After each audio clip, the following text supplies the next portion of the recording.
তারেক রহমানের কাছে আপনারা বর্গা দিয়েছেন, সকল প্রোডাক্ট কিন্তু তারেক রহমান কিনতে পারবে না। আমরা তাদেরকে প্রতিরোধ করতে প্রস্তুত আছে ইনশাআল্লাহ।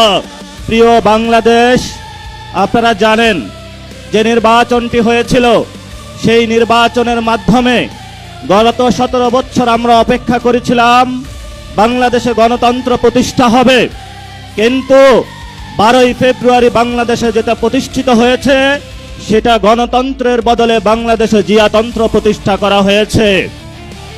তারা আমাদের ব্যাংকগুলো দখল করেছে, তারা পার্লামেন্ট দখল করেছে, তারা বিভিন্ন জায়গায় দুদক দখল করেছে, সন্ত্রাসী কায়দায় 11 দলীয় জোটের যারা নেতৃবৃন্দ তাদের বাসায় হামলা চালাচ্ছে।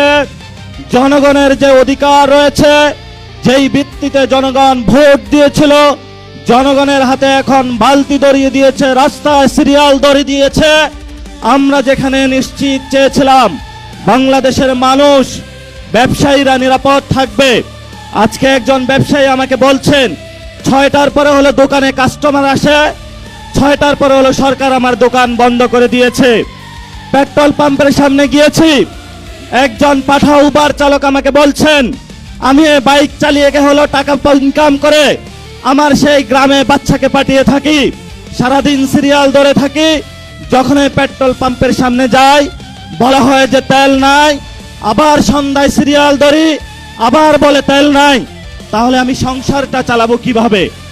বাংলাদেশের সাংবিধানিক যে প্রতিষ্ঠানগুলো রয়েছে, সেই সাংবিধানিক প্রতিষ্ঠানগুলোকে আমরা যখন একটি নতুন বাংলাদেশে সংস্কার নিশ্চিত করতে চেয়েছিলাম, দুদুকে সংস্কার নিশ্চিত